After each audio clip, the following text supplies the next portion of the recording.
Hello everyone, welcome back. तो ये इस ड्रामे का पार्ट 3 है और अगर आपने मेरे चैनल को अभी तक सब्सक्राइब नहीं किया है तो कर देना और वीडियो अच्छी लगे तो इसे लाइक और शेयर जरूर करना। तो एपिसोड के स्टार्टिंग में हम नाई को लीटा के घर से निकलते हुए देखते हैं। तभी पा नाई को वो ही पिक सेंड करती है और कॉल करती है। तो नाई पूछता है कि ये सब क्या है।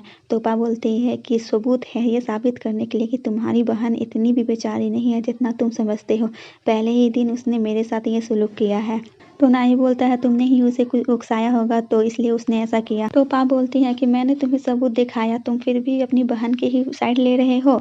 और ये बोलकर फोन कट कर देती है। तो फिर नाई फिर उसे कॉल करता है और बोलता है कि तुम उन दोनों को गलत साबित करने के लिए ये सब मत करो। तो पा बोलती है क्यों, तुम्हें डर लग रहा है कि तुम उन दोनों की सच्चाई को फेस नहीं कर सकोगे। तो नाई कहता है कि ऐसी कोई बात नहीं है, मैं सिर्फ इसलिए परेशान हूँ कि अगर तुम्हारी हरकतों से मैं परेशान हो गया और मुझे गुस्सा आ गया तो मैं कुछ ऐसा ना कर दूं कि जिससे तुम्हें हर्ट हो। तो पा बोलती है कि तुम क्या कर सकती हो। तो नाई बोलता है कि मैं तुम्हें नहीं बता सकता। तो पा बोलती है अगर तुम्हें मरने से डर नहीं लगता तो ट्राई कर देख लो। तो नाई बोलता है कि तुम मुझे चैलेंज मत करो और पा फोन कट कर देती है। फिर पा के पास थॉम का फोन आता है और बोलते हैं कि अब क्या हुआ। तो थॉम बोलता है कि मैं थॉम बोल रहा हूँ। ये सुनकर पा बहुत एक्साइटेड हो जाती है और बोलती है कि तुम्हें मेरा नंबर कहाँ से मिला। तो थॉम बोलता है कि मैं तुम्हारे घर गया था और तुम्हारे पापा ने मुझे ये नंबर दिया और मैंने सुना कि तुमने शादी कर ली है और उसे कांग्रेस कहता है। तो पा उसे थैंक्स बोलती है पर बेचारी बहुत पछतावे के साथ बोलती है। तो थॉम बोलता है कि मुझे लगता है कि ये कल की ही बात है जब हम दोनों खेलते कूदते थे और अब देखो कि तुम्हारी शादी हो गई और मैं अभी तक सिंगल हूँ। तो पा बोलती है कि तुम सच में अभी तक सिंगल हो और वो अपनी किस्मत पे बहुत अफसोस करती है। वो अपने थॉम से थोड़ी देर बात करने के बाद फिर वो अपने फादर को कॉल करती है और उसे सारी बातें बताती है। तो उसके फादर उसका काफी मजाक उड़ाते हैं और बहुत हंसने लगते हैं। तो पा बोलते हैं कि आप मेरा मजाक नहीं बनाए। तो फादर बोलते हैं कि कोई बात नहीं, नाई से डिवोर्स लेने के पास तुम थॉम को अप्रोच कर सकती हो। तो पा बोलती है कि क्या गारंटी है कि थॉम तब तक सिंगल ही रहेगा। तो फादर बोलते हैं कि तुमने ये सब टेंशन नहीं लेना है, लेकिन ये बात याद रखना कि तुम्हें नाई से प्यार नहीं हो जाए। तो उसके फादर कहते हैं कि कल तुम्हारा इंटरव्यू हो और उससे बहुत सारा ब्लेसिंग देते हैं और कॉल कट कर देते हैं। फिर हम देखते हैं कि अपने जॉब इंटरव्यू के लिए एक कंपनी पहुंचती है। तभी वहां पर नुआन उसे देख लेती है और उसे मालूम होता है कि वो यहाँ जॉब इंटरव्यू के लिए आई है। तो नुआन कंपनी के ओनर से मिलती है और बोलती है कि हम कॉन्ट्रैक्ट करने से पहले मुझे आपसे एक बात पूछनी है। और ये सीन यहीं पे कट हो जाता है। फिर हम देखते हैं कि पा कंपनी के बॉस से कहती है कि आपने मुझसे कहा था कि ये जॉब कंफर्म है तुम सिर्फ आकर इंटरव्यू दे दो और आप अभी आप कह रहे हैं कि आपने किसी और को रख लिया। तो बॉस बोलता है कि मैं चाहता था कि ये जॉब तुम करो, लेकिन हमारी कंसल्टेंट ने किसी और को रिकमेंड किया और जो वो तुमसे ज़्यादा टैलेंटेड है। और पा को सॉरी बोलता है उसका टाइम बर्बाद करने के लिए। तो पा वहाँ से बाहर आती है और तो नुआ से आवाज़ देती है और पूछती है कि तुम्हारा इंटरव्यू कैसा गया। तो पा बोलती है अच्छा तो आप इस कंपनी की कंसल्टेंट हो, आपने ही मेरी जॉब किसी और को रिकमेंड की। तो नुआन बोलती है कि मुझे तुम्हारे फादर के लिए अफसोस हो रहा है कि उसकी बेटी अब्रॉड से ग्रेजुएट होकर आई है लेकिन फिर भी उसे कोई जॉब नहीं मिली। तो पा बोलती है कि जब मेरी बहन दा जॉब नहीं करना चाहती थी और घर पर रहती थी तो उसमें भी आपको प्रॉब्लम थी, और जब मैं करना चाहती हूँ, इंडिपेंडेंट होना चाहती हूँ, तो उसमें भी आपको प्रॉब्लम है। तो पा बोलती है कि आप आखिर चाहती क्या है। तो नुआन बोलती है कि बस इतना कि मैं तुम्हें कभी भी अपनी डॉटर इन लॉ एक्सेप्ट नहीं कर सकती और कहती है कि तुम जो करना चाहती हो करो या ना करो, लेकिन तुम मेरी बराबरी कभी नहीं कर सकती। बोलती है कि तुम अपने टैलेंट को संभाल कर रखो और ये बोल कर वो वहाँ से चली जाती है। तभी पा को नाई की कॉल आती है और तो नाई बोलता है कि मैंने सुना कि आज तुम्हारा इंटरव्यू था, तो कैसा गया इंटरव्यू। तो पा बोलती है अगर आज तुम्हारी माँ ने किसी और को रिकमेंड नहीं किया होता तो ये जॉब मेरी होती। तो नाई बोलता है कि तुम्हारे पास क्या प्रूफ है कि ये सब मेरी मॉम ने किया है। तो पा बोलती है तुम रहने ही दो, तुम्हारी नज़र में तो सिर्फ वो दोनों ही सही है। तो नाई बोलता है कि ऐसी कोई बात नहीं है। तो नाई बोलता है वैसे भी मैं चाहता हूँ कि तुम अभी सिर्फ अपना और निक का ख्याल रखो और जॉब तुम अभी मत करो। और बोलता है कि रही बात तुम्हारे फादर की तो उनका ध्यान मैं रख लूँगा। तो पा बोलती है कि तुमने ये सब सोचा उसके लिए बहुत बहुत शुक्रिया, लेकिन तुम्हें ये सब करने की कोई ज़रूरत नहीं है। वैसे भी मुझे नहीं लगता कि तुम्हारी मॉम तुम्हें ये सब करने के लिए तुम्हें इजाज़त देंगी। इसके बाद पा कॉल कट कर देती है। फिर पा थॉम के ऑफिस आती है जहाँ दोनों मिलकर बहुत सारी बातें करते हैं। तो थॉम पा को बोलता है कि मैं कल अपने बचपन के फ्रेंड से मिला था और वो बता रहा था कि तुम सुंदर हो गई हो। तो पा बोलती है तो इस बारे में तुम्हारा क्या कहना है। तो थॉम बोलता है कि मुझे नहीं लगता, बेचारी रोनी से शक्ल बनाती है।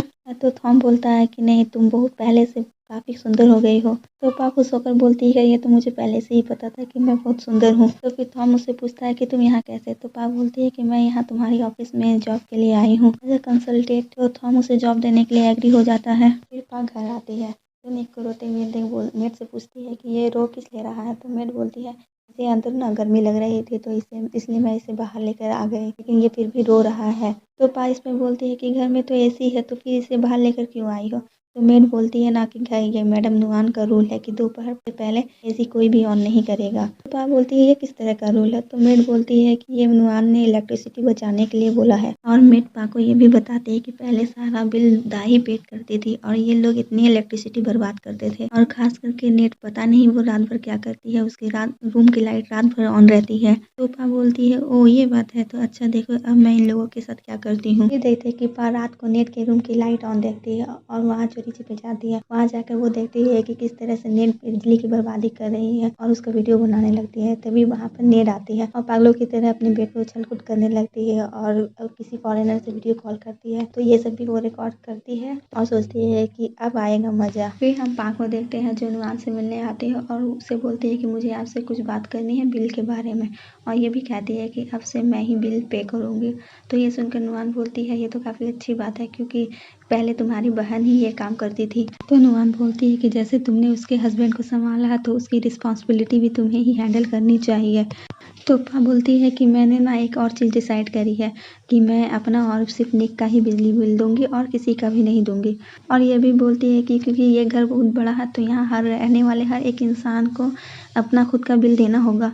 तो नुआन बोलती है ये कैसे हो सकता है, क्यों तुम सारे घर का बिल बांटना चाहती हो जबकि तुम्हारी बहन सारा बिल पे करती थी। तो पा बोलती है इसलिए तो आपने उसका फ़ायदा उठाया, इलेक्ट्रिसिटी आप लोग बर्बाद करती थी और उसका सारा बिल मेरी बहन पे करती थी। तो नुआन बोलती है कि हमने कुछ वेस्ट नहीं किया, ये तुम्हारी ही बहन थी जो सारा इलेक्ट्रिसिटी बर्बाद करती थी। पा बोलती है कि वो मेरी बहन नहीं बल्कि नेट थी जो पहले भी बिजली बर्बाद करती थी और अभी भी कर रही है, और वो उसे वीडियो दिखाती है। ये देखकर नुआन पूरे गुस्से में पागल हो जाती है और वो नेट के रूम के पास जाकर उसका डोर नॉक करती है। तो उधर नेट पूरी रात जगे होने के कारण वो अभी तक सोती रहती है। तो चिल्लाकर उससे पूछती है कि कौन है। तो नुआन बोलती है कि मैं हूँ तुम्हारी मॉम। तो ये आवाज़ सुनकर वो हड़बड़ाहट में उठ जाती है और अपनी नाइटी पहनकर डोर ओपन करती है। तो नुआन तो सबसे पहले अंदर आकर उसे एक जोरदार थप्पड़ देती है और कहती है कि मैंने तुमसे मना किया था कि तुम मुझसे कभी भी बात नहीं करोगे, लेकिन तुम मुझसे रात भर वीडियो कॉल करती हो। तो नेट बोलती है ऐसा कुछ भी नहीं है। तो नुआन बोलती है कि मुझसे झूठ मत बोलना और उसे उसके कपड़े दिखाकर बोलती है कि ये क्या है। तो फिर से उसे एक जोरदार थप्पड़ पड़ता है। फिर नुआन नेट को बोलती है कि पता है कि तुम्हारी कल रात पा ने वीडियो बना ली थी और मुझे दिखाया, और ये भी बोलती कि अब से तुम मुझे मॉम नहीं बोलोगी और अपना सामान पैक करो और मेरे घर से। तो नेट अपनी मॉम को सॉरी बोलती है और बोलती है कि आप मुझे बस एक चांस दे दो, मैं कभी भी उससे बात नहीं करूंगी और आप जैसा बोलोगी मैं वैसा ही करूंगी। तो नुआन बोलती कि ये आखिरी बार है, अगर मैंने तुम्हें फिर से ये सब करते देखा तो मैं तुम्हें घर से बाहर निकाल दूंगी। ये बोलकर वो वहाँ से जाने लगती है। तभी देखती है कि वो दोनों मेड रोड पे खड़ी होकर उसकी सारी बातें सुन रही थी। तो ये देखकर नुआन उनसे बोलती है अगर ये बात किसी और को पता चली तो तुम लोग को मैं जॉब से निकाल दूंगी। तभी मेड्स नेट के पास आती है और उसे उठाती है। तो नेट गुस्से में पा का नाम चिल्लाती है। वेल फ्रेंड्स, इसी के साथ ये पार्ट यहीं पे ख़त्म होता है, और अगर आपने इस ड्रामे का प्रीवियस पार्ट नहीं देखा है तो मैंने उसका लिंक डिस्क्रिप्शन में दे दिया है, तो आप उसे जाकर चेकआउट कर सकते हैं। Thanks for watching, take care, bye bye.